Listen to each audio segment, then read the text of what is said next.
तो आज हम लोग को सिविल बेसिक कोर्स में आपका स्वागत है। और मैं आज पढ़ाने जा रहा हूँ ड्यूरेशन ऑफ कंक्रीट। तो ड्यूरेशन ऑफ कंक्रीट क्या होता है?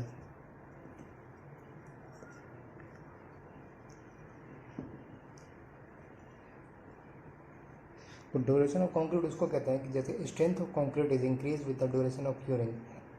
जब ड्यूरेशन ऑफ क्यूरिंग अच्छे से करेंगे तो स्ट्रेंथ ऑफ कंक्रीट भी इंक्रीज होगा। It also increase other property of concrete. और इससे क्या होता है कि अदर प्रॉपर्टी ऑफ कंक्रीट जो भी है वो भी इंक्रीज होता है। Therefore curing should be continue for long. इसलिए हम लोग को क्यूरिंग जो है हम लोग को लिए लॉन्गर पीरियड के लिए हम लोग कंटिन्यू रखना चाहते हैं। As per IS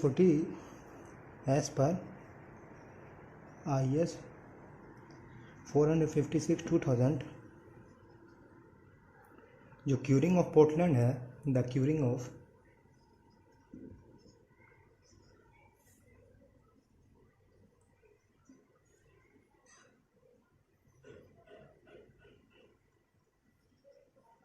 cement must be carried out for 7 days from placing। तो अब हम लोग को क्या है कि एज पर IS 456/2000 के हिसाब से क्या कहता है कि द क्यूरिंग ऑफ पोर्टलैंड जो है, curing of Portland cement must be carried out for the 7 days from placing. तो हम लोग को क्यूरिंग कितना दिन तक करना है पोर्टलैंड सीमेंट के लिए? तो 7 days हम लोग कैरी करते हैं। उसको प्लेस करने के बाद अगर हम उसको प्लेस कर दिया तो 7 days उसका क्यूरिंग हम लोग करेंगे। ये इसका ड्यूरेशन ऑफ क्यूरिंग है। उसके बाद क्या है कि 7 days of concrete attain 67% of है। अब 7 days में कितना ये स्ट्रेंथ डिजायर स्ट्रेंथ वो अटेंड कर लेगा। तो 67% ये डिसिग्नाइन स्ट्रेंथ ये अचीव कर लेता है। ठीक है, तो कितना 7 days में 67% ये स्ट्रेंथ ये अचीव कर लेता है। तो ये था ड्यूरेशन ऑफ क्यूरिंग। तो उसके बाद अब होता है कि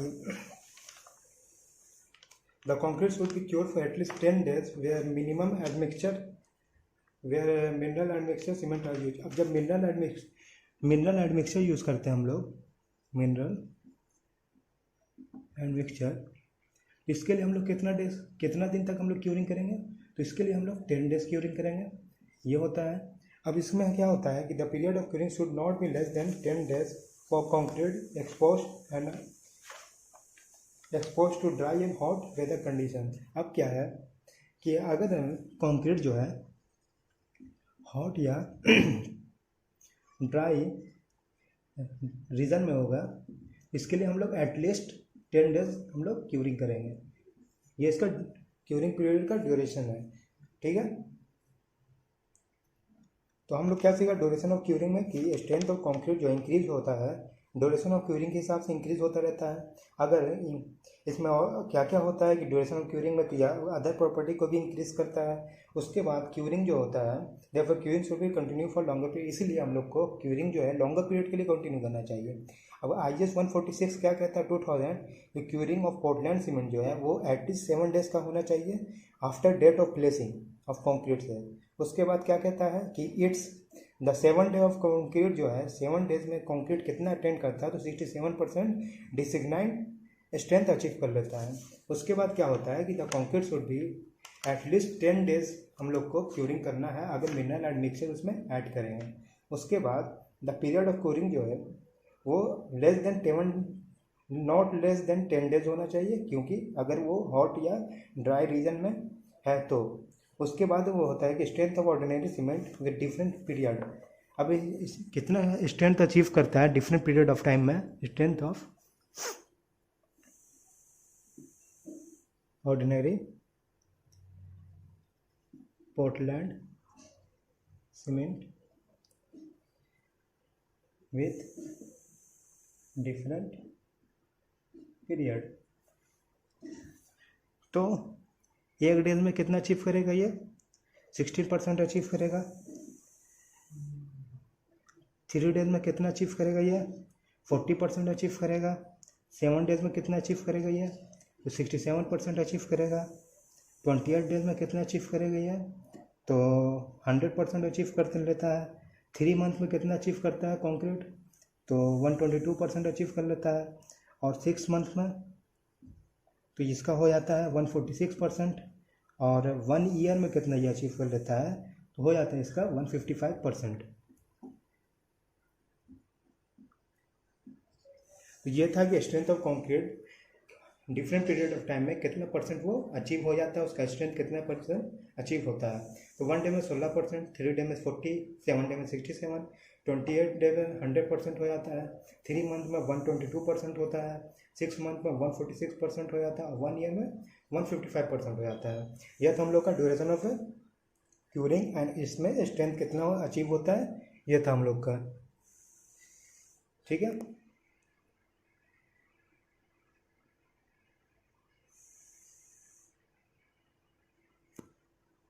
उसके बाद आते हैं हम लोग कि ज्वाइंट इन कंक्रीट। ज्वाइंट इन कंक्रीट क्या होता है,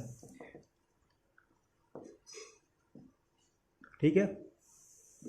तो ज्वाइंट इन कंक्रीट किसको कहते हैं, तो हम लोग जो कंक्रीट वर्क करते हैं तो इसको एक दिन में तो हम लोग कोई भी कंक्रीट का वर्क पूरा नहीं कर सकते हैं, तो उसको हम लोग कुछ टुकड़े टुकड़े में करते हैं। जैसे हम लोग घर बनाते हैं मान लो, तो एक दिन में तो पूरा एक मंजिला दीवार नहीं खड़ा कर सकते हैं, उसको कुछ 3 फीट या 4 फीट के हिसाब से उसको खड़ा करते हैं हम लोग। तो उसी में उसको ज्वाइन करने के लिए कंक्रीट को क्या करते हैं, तो हम लोग के देखो इसमें क्या प्रोसेस है कि the concreting work can not be executed continuously and so break has to be given and when we start new concreting work then joint are form between the fresh concrete and old concrete. तो इसमें यही कहा गया है कि concrete work जो है हम लोग एक दिन में पूरा काम नहीं कर सकते हैं, उसको हम लोग ब्रेक करते हैं। फिर उसके बाद नया कंक्रीट वर्क जब स्टार्ट करते हैं हम लोग, तो उसमें हम लोग एक ज्वाइंट प्रोवाइड करते हैं फ्रेश कंक्रीट का और ओल्ड कंक्रीट के बीच में, उसी को कहते हैं हम लोग ज्वाइंट इन कंक्रीट। ठीक है, सिंपल लैंग्वेज में था ये। उसके बाद ये इसमें दो तरह का होता है ज्वाइंट, एक कंस्ट्रक्शन ज्वाइंट होता है, एक एक्सपेंशन ज्वाइंट होता है। इसमें टाइप ऑफ ज्वाइंट कितने तरह का होता है, 2 तरह के होते हैं, कंस्ट्रक्शन ज्वाइंट और दूसरा होता है एक्सपेंशन ज्वाइंट। ये 2 तरह के ज्वाइंट होते हैं। अब कंस्ट्रक्शन ज्वाइंट में क्या होता है कि construction joint are the temporary joint provided between the subsequent concreting operations. The construction joint are pre-planned and the concreting operations continue up to the joint. The construction joint is a source of weakness and so the most important care has to be given the planning of construction joint. ठीक है, इसमें क्या कह रहा है कि construction joint जो है वो टेम्प्रेरी ज्वाइंट है provided between the subsequent concrete operation में। ठीक है, और कंस्ट्रक्शन ज्वाइंट जो है वो प्री प्लान है and the concreting operation is continue up to that joint. ये प्री प्लान जो है और इसको कंक्रीटिंग ऑपरेशन जो है वो continue up to the joint करते हैं। अब कंस्ट्रक्शन ज्वाइंट में is the source of weakness and so the importance care has been given to the planning of construction joint. ये एक वीकनेस सोर्स है, इसमें क्या होता है कि इंपॉर्टेंट केयर दिया जाता है और प्लान किया जाता है कंस्ट्रक्शन ज्वाइंट को। अब इसमें क्या कि badly made and the poor finish construction joint will give a ugly appearance to the construction therefore it must be properly finish. अब क्या है कि बैडली या पुअर फिनिश कंस्ट्रक्शन ज्वाइन करेंगे तो इसमें क्या होगा कि अगली अपीयरेंस होगा कंस्ट्रक्शन में और therefore it must be properly finish, इसीलिए इसको हम लोग प्रॉपर फिनिश करते हैं। ठीक है, अब कंस्ट्रक्शन ज्वाइंट में भी 2 तरह का ज्वाइंट आता है। पहला आता है हॉरिजॉन्टल कंस्ट्रक्शन ज्वाइंट, इसमें भी 2 तरह का होता है। अब आता है हॉरिजॉन्टल कंस्ट्रक्शन ज्वाइंट और दूसरा होता है vertical construction joint.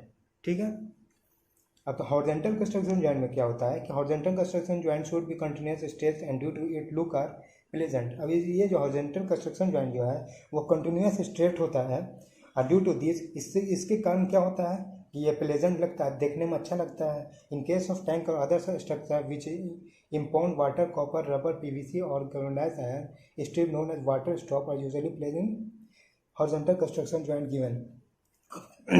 In case of tank में या अदर कंस्ट्रक्शन में जिसमें इम्पोज वाटर कॉपर हो, रबर हो या PVC हो या गैल्वेनाइज्ड आयरन हो, तो उसमें स्ट्रिप देते हैं, galvanised iron strip known as water stop. इसको क्या कहते हैं हम लोग, वाटर स्टॉप कहते हैं।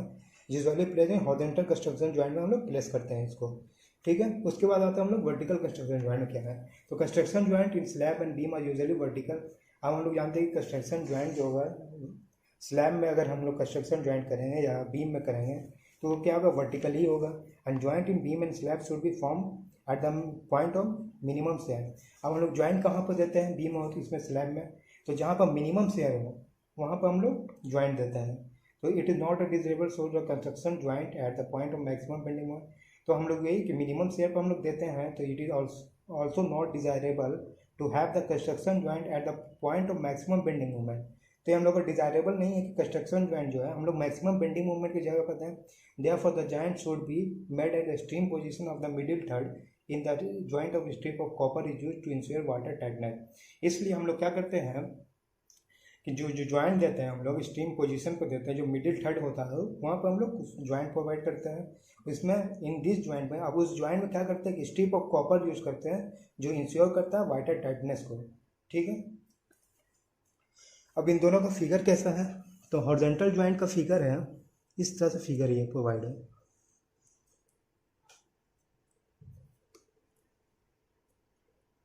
ठीक है।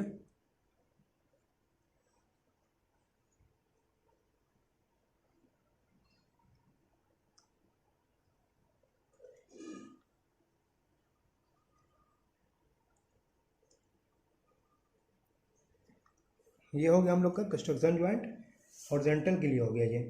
ठीक है, ये हॉरिजॉन्टल का हो गया। और वर्टिकल में क्या है, ये बीम है।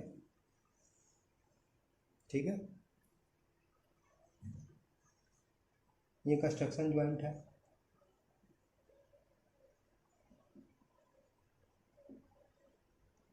और इसके नीचे ये कॉलम है, ये इसको रिब भी बोल सकते हैं। और ये स्लैब है। ठीक है, तो ये हम लोग का ये टी बीम था, ये इसमें हो गया, ये इसका एग्जांपल हो गया, ये वर्टिकल कंस्ट्रक्शन ज्वाइंट का ये एग्जांपल हो गया। ठीक है, तो हम लोग के क्या सीखा इसमें कि हम लोग का जो कंस्ट्रक्शन ज्वाइंट जो है उसमें दो तरह का कंस्ट्रक्शन ज्वाइंट होता है। एक होता है हॉरिजॉन्टल कंस्ट्रक्शन ज्वाइंट, एक होता है वर्टिकल कंस्ट्रक्शन ज्वाइंट। अब हम लोग आते हैं एक्सपेंशन ज्वाइंट क्या होता है। अब हम लोग एक्सपेंशन ज्वाइंट के बारे में बात करते हैं। Expansion joint and contraction joint contraction joint. ठीक है, तो दिस ज्वाइंट जो है ये प्रोवाइड कहाँ किया जाता है, और कंक्रीट स्ट्रक्चर में जिसका लेंथ एक्सीड हो 12 मीटर से ज़्यादा एक्सीड हो। ठीक है, ये ज्वाइंट कहाँ प्रोवाइड करता है, पूरे कंस्ट्रक्शन में होता है, यूज़ होता है कंक्रीट कंस्ट्रक्शन में, कंक्रीट स्ट्रक्चर में। और इसका लेंथ जो होता है, जब इसको कब यूज़ करते हैं, जब लेंथ इसका 12 मीटर से ज़्यादा इसका एक्सीड हो।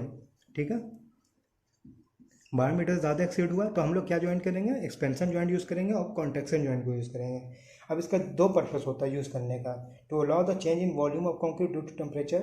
ठीक है, कब यूज़ करते हैं इसका, तो जब अलाउ होता है change in volume of concrete due to temperature से, या to preserve the appearance and original shape of the concrete structure. या तो हम लोग को प्रिजर्व कर बचाना है the appearance of original shape of the concrete structure को, तब हम लोग ये दो ज्वाइंट एक्सपेंशन और कॉन्ट्रैक्शन ज्वाइंट यूज़ करते हैं। अब एक्सपेंशन और कॉन्ट्रैक्शन ज्वाइंट में दो ज्वाइंट होता है, एक्सपेंशन और कॉन्ट्रैक्शन ज्वाइंट हो गया। अब होता है एक्सपेंशन ज्वाइंट क्या है, तो expansion joint is the concrete is subjected to volume change due to temperature variation shrinkage etc।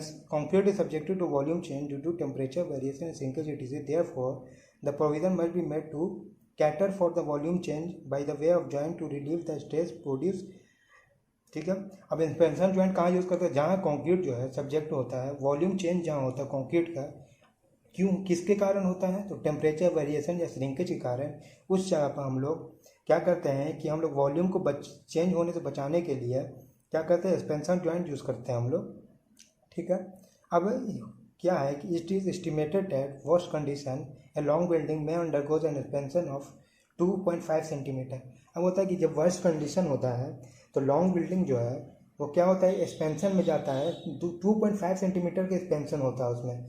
तो therefore building longer than 45 metre are generally provided with one or more expansion joint। अब building जो है 45 metre से ज़्यादा ये होगा अगर, तो उसमें क्या करते हैं हम लोग कि वन और मोर एक्सपेंशन ज्वाइंट हम लोग प्रोवाइड करते हैं। ठीक है, अब आते हैं हम लोग कॉन्ट्रैक्शन ज्वाइंट में क्या है। तो कॉन्ट्रैक्शन ज्वाइंट जो है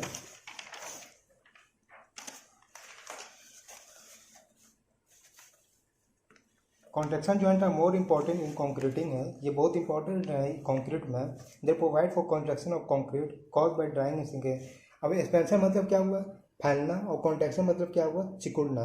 तो इसको कब हम लोग करते हैं कॉन्ट्रैक्शन ज्वाइंट को, जब कॉन्क्रीट जब सिकुड़ने लगता है। अब क्यों सिकुड़ता है, कैसे सिकुड़ता है, तो ड्राइंग से होता है या श्रिंकेज से होता है। तो हम लोग प्लास्टिक कॉन्क्रीट जो है, plastic concrete has more water than ignited. इसमें प्लास्टिक कॉन्क्रीट जो है वाटर ज़्यादा नीड करता है।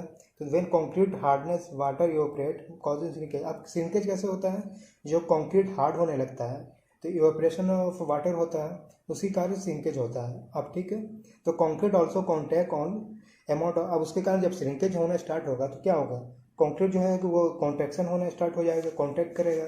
When shrinkage is retain stress और develop win the result in the form of crack. अब क्या होता है कि जब श्रिंकेज जो है रिस्ट्रेन हो जाता है, रिस्ट्रेन हो जाता है, तो स्ट्रेस जो है उसमें डेवलप करेगा तो वो क्रैक होने लगता है। तो to avoid this crack contraction joint are provided. तो अब हम क्या होता है, जब श्रिंकेज जो है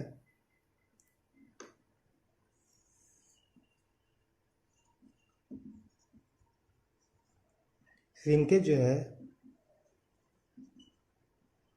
रिस्ट्रेन करेगा तो क्या होता है, क्रैक डेवलप होता है। क्रैक डेवलप हुआ, अब क्रैक को जो हम लोग को कैसे बचाना है, अवॉइड कैसे करना है, तो अवॉइड करने के लिए हम लोग कॉन्ट्रैक्शन ज्वाइंट यूज़ करते हैं। ठीक है, यही था कॉन्ट्रैक्शन और एक्सपेंशन ज्वाइंट के बारे में। ठीक है, thank you for watching my videos and please share and subscribe.